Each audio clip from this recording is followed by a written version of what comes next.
ഇപ്പോൾ നമുക്കൊപ്പം ഉള്ളത് അനിൽ മിത്രയാണ്.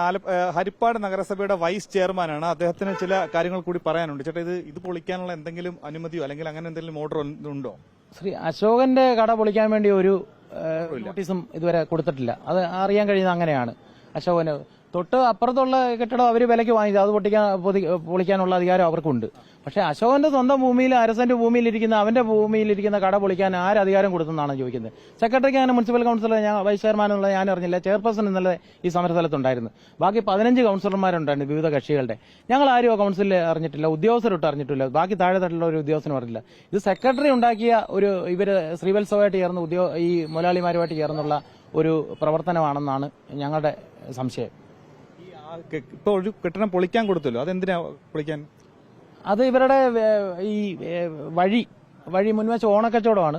ഓണത്തിന്റെ സെയിൽ വരുന്നതുകൊണ്ട് ഈ മുൻവശം ഒരു വ്യൂ നഷ്ടപ്പെടുന്നു. പഴയ ഒരു ടെക്സ്റ്റൈൽസ് ആയിരുന്നു. വീണ എന്ന് പറഞ്ഞ വർഷങ്ങളായിട്ട് നടന്നുകൊണ്ടിരുന്ന റെഡിയാർ സമുദായത്തിൽപ്പെട്ട ഒരു സമൂഹം ചേരുന്ന വർഷങ്ങളായിട്ടുള്ള ഒരു കടയായിരുന്നു. അപ്പോൾ ആ കട ഇവർ വിലയ്ക്ക് വാങ്ങിച്ച് പിന്നെ അതുകൂടെ പൊളിച്ചു. മുൻവശം അനുമതി ഉണ്ടായിരുന്നു, പക്ഷെ അതിന്റെ തൊട്ടടുത്തുണ്ടായിരുന്ന അശോകൻ ചേട്ടന്റെ ഇതും പൊളിച്ചു. അശോകന്റെ ഇതിലൊപ്പം ഒന്നിട്ടപ്പം ഇത് ഒരു ഫാബ്രിക്കേറ്റഡ് കേസാണ്. ഞാൻ ആദ്യം പറഞ്ഞില്ലേ, ഇത് ഒരാളുടെ തലയിൽ ഒരു പാളി വീണ്. ഹരിപ്പാട് ആരുടെയും തല, ഹരിപ്പാട് ഞങ്ങൾ നിരന്തരയിലെ കൂടെ രാവിലെയൊക്കെ നടന്നു പോകുന്നവരാ പൊതുസമൂഹത്തിൽ. നല്ല കെട്ടിടം, അങ്ങനെ ഒരു സംഭവം വീഴാൻ, നടന്നു പോകുന്നവരുടെ തലയിൽ വീഴാൻ യാതൊരു വകുപ്പില്ല. അങ്ങനെ ഷെയ്ഡൊന്നും മുന്നോട്ട് നിൽപ്പില്ല. മുന്നോട്ട് ഈ നമ്മുടെ നടപ്പാതയിലേക്ക് ഒരു ഷെയ്ഡ് പോലും അങ്ങനെ നിൽക്കാത്തടത്ത് ഒരു പാളി വന്ന് പറന്നു വന്ന അയാളുടെ തലയിൽ വീഴുമോ? അങ്ങനെ ഒരു സ്റ്റോറി ഉണ്ടാക്കിക്കൊണ്ടാണെങ്കിൽ ബഹുമാനപ്പെട്ട ഹൈക്കോടതിയിൽ ഒരു റിട്ട് പെറ്റീഷൻ ഇവർ തന്നെ കൊടുപ്പിച്ചുകൊണ്ട് ആ റിട്ട് പെറ്റീഷന്റെ ഓർഡറിനനുസരിച്ച് നഗരസഭ ഇത് പൊളിക്കണമെന്നുള്ള രീതിയിൽ പറഞ്ഞുകൊണ്ട് അതിന് പൊളിക്കാനുള്ള പെർമിഷൻ കൊടുക്കണമെന്ന് പറഞ്ഞുകൊണ്ടാണ് ഇത് പൊളിച്ചത്. ഇത് പൊളിക്കുമ്പോഴും നഗരസഭയാണെങ്കിൽ അശോകൻ ചേട്ടന് കൊടുത്തിരിക്കുന്ന കോടതി പറഞ്ഞിട്ടുള്ളത് മറ്റേ കെട്ടിടം പൊളിക്കാൻ, അശോകൻ ചേട്ടൻ പൊളിക്കാൻ പറഞ്ഞിട്ടില്ല. അശോകൻ എന്നുള്ള പരാമർശമില്ല.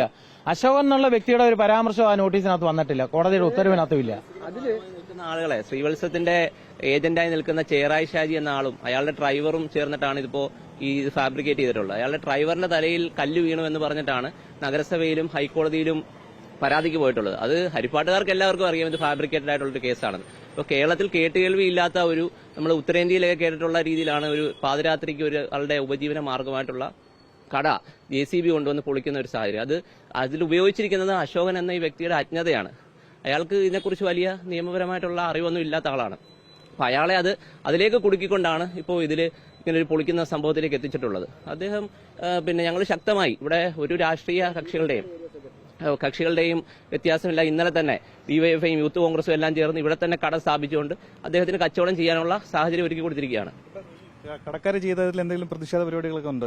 നമ്മൾ ഇതിന് ചർച്ചയ്ക്ക് അദ്ദേഹത്തിന് നീതി ലഭിക്കുന്നത് വരെ ഈ കട തുറപ്പിക്കാനോ ശ്രീവത്സം തുറപ്പിക്കാൻ സമ്മതിക്കില്ല. ഇവിടെ നമ്മൾ അദ്ദേഹത്തിന്റെ കട ഇവിടെ നടത്താനുള്ള ഒരു ടാർപ്പ് വിരിച്ചുകൊണ്ട് താൽക്കാലിക സംവിധാനം ചെയ്തു കൊടുക്കാനാണ് തീരുമാനിച്ചിട്ടുള്ളത്. ശ്രീവത്സം അടപ്പിച്ചാണ് ഇന്നലെ ഞങ്ങൾ എല്ലാവരും ഉണ്ടായിരുന്നു. അതിനകത്ത് ഒരു രാഷ്ട്രീയ കക്ഷികളുമല്ല, എല്ലാവരും ചേർന്നുണ്ടായിരുന്നു. അതിനകത്ത് യുവജനങ്ങളെല്ലാം ഒറ്റക്കെട്ടായി, DYFI ഉണ്ട്, യൂത്ത് കോൺഗ്രസ് ഉണ്ട്, എല്ലാവരും ഉണ്ട്. അപ്പോൾ അതുവരെ ഇത് തുറക്കാൻ ഞങ്ങൾ സമ്മതിക്കത്തില്ല. ഈ വാർഡിലെ കൌൺസിലർ കൂടിയുണ്ട്.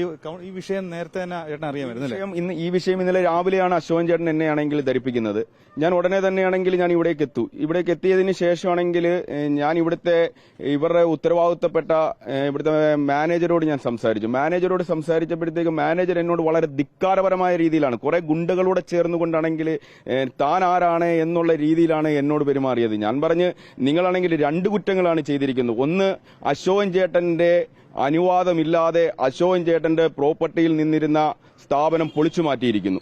രണ്ടാമതെന്ന് പറഞ്ഞു കഴിഞ്ഞാൽ പൊതുജനങ്ങൾക്ക് വഴി തടസ്സമുണ്ടാക്കുന്ന രീതിയിൽ, മാർഗതടസ്സം സൃഷ്ടിക്കുന്ന രീതിയിലാണെങ്കിൽ ഈ ഫുട്പാത്ത് ഉൾപ്പെടെയാണെങ്കിൽ നിങ്ങൾ പൊളിച്ച വേസ്റ്റ് ഉൾപ്പെടെ ഫുട്പാത്തിൽ കിടക്കുകയാണ്. ഈ ഫുട്പാത്ത് ഉപയോഗിക്കാൻ പറ്റാത്ത സാഹചര്യത്തിലേക്ക് PDP ആക്ട് ഉൾപ്പെടെയാണെങ്കിൽ ചാർജ് ചെയ്തുകൊണ്ട് പൊതുമുതൽ നശിപ്പിക്കുന്ന നിരോധന നിയമം ഉൾപ്പെടെയാണെങ്കിൽ എടുത്തുകൊണ്ടാണെങ്കിൽ കേസെടുക്കത്തക്ക രീതിയിലുള്ള പ്രവൃത്തിയാണ് അവർ ചെയ്തത് എന്ന് പറഞ്ഞു. അതിനകത്തിലാണെങ്കിൽ ഈ പറയുന്ന ഇവർക്ക് ഇതിനെല്ലാം നേതൃത്വം കൊടുത്ത, രാത്രിയുടെ മറവിലാണെങ്കിൽ JCB ഉപയോഗിച്ചുകൊണ്ട് ഇത് പൊളിക്കാൻ നേതൃത്വം കൊടുത്ത ചേറായി ഷാജി എന്ന് പറയുന്നയാൾ പറഞ്ഞത്, അദ്ദേഹം പോലീസ് സ്റ്റേഷനിൽ വെച്ച് പറഞ്ഞത്, ഞങ്ങൾ രാത്രിയിലാണെങ്കിൽ ഒരു JCB ഉപയോഗിച്ചുകൊണ്ട് JCBയുടെ ബക്കറ്റ് തൊട്ടപ്പോഴത്തേക്കും എല്ലാം കൂടി ഇടിഞ്ഞു വീഴുകയായിരുന്നു ചെയ്തെന്ന്. യഥാർത്ഥത്തിലാണെങ്കിൽ അവർ JCB ഉപയോഗിച്ചുകൊണ്ട് JCBയുടെ ബക്കറ്റ് ഉപയോഗിച്ച് ബക്കറ്റ് തൊട്ടപ്പം വീണു എന്ന് പറഞ്ഞു. അവർ യഥാർത്ഥത്തിൽ കുറ്റം ചെയ്തതായിട്ടാണെങ്കിൽ അവർ പോലീസ് സ്റ്റേഷനിൽ തന്നെ സമ്മതിച്ചിരിക്കുകയാണ്. ചില CPM-ന്റെ നേതാക്കൾ കൂടി സ്ഥലത്തെത്തിയിട്ടുണ്ട്. ഇത് വിഷയം ശ്രദ്ധയിൽപ്പെട്ടു. എന്താണ് ഈ വിഷയവുമായി ബന്ധപ്പെട്ട് ഇന്നലെ രാത്രിയിൽ ഇവരെല്ലാം ഇപ്പൊ തന്നെ സംസാരിച്ച് കാണുമല്ലോ.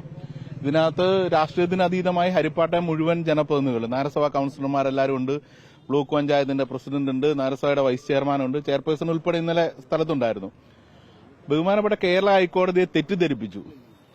ഒരു വ്യക്തി ഇതിലെ നടന്നു പോയപ്പോൾ അയാളുടെ ഇനി അടുത്ത നീക്കം എന്താണ്? ഈ ഇതുമായി ബന്ധപ്പെട്ട് പോലീസ് കേസെടുത്തതിനകത്ത് 427 മാത്രമാണ്, മിസ്ചീഫ് മാത്രമാണ് ഇട്ടിരിക്കുന്നത്. ഒരാളുടെ കടയിൽ നിന്ന് FIR-നകത്ത് എഴുതിയിരിക്കുന്നു 3.5 ലക്ഷം രൂപ നഷ്ടപ്പെട്ടു എന്ന് എഴുതിയിരിക്കുന്നു.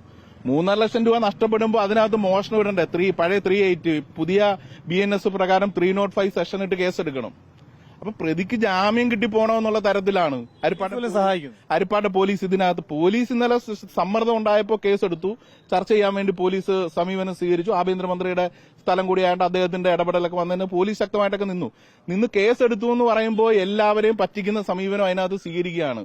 പൈസ നഷ്ടപ്പെട്ടാൽ മോഷണത്തിന്റെ സെഷൻ ഇടണ്ടേ? 380 ഇടേണ്ടതിന് പകരം 427 മിസ്റ്റീഫ് മാത്രം ഇടുക.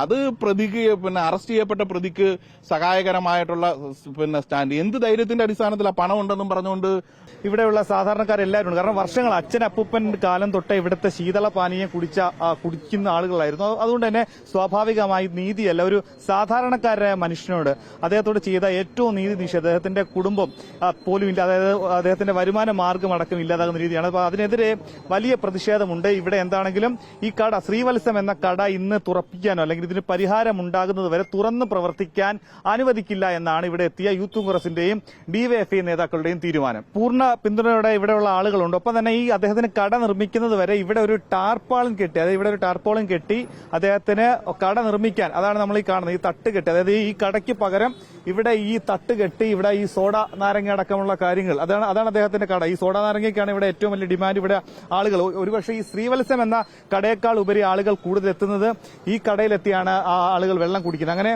ഇവിടെ ഈ കട പ്രവർത്തിക്കും, അതായത് ശ്രീവത്സത്തിന് മുൻപിൽ ഈ കട പ്രവർത്തിക്കും. ഇങ്ങനെ ഒരു കട പൊളിച്ചത് അത് തിരിച്ചു കെട്ടി കൊടുക്കുന്നതുവരെ അതുവരെയും ശ്രീവത്സം എന്ന കട തുറന്ന് പ്രവർത്തിക്കാൻ അനുവദിക്കില്ല. അങ്ങനെ കക്ഷി രാഷ്ട്രീയത്തിന് അതീതമായി DYFI, യൂത്ത് കോൺഗ്രസ് പ്രവർത്തകർ, CPM പ്രവർത്തകർ എല്ലാവരും ഇവിടെ എത്തി അശോകൻ എന്ന സാധാരണക്കാരന്, പാവപ്പെട്ടവന് പൂർണ്ണമായ പിന്തുണയാണ് നൽകുന്നത്. അരുൺകുമാർ.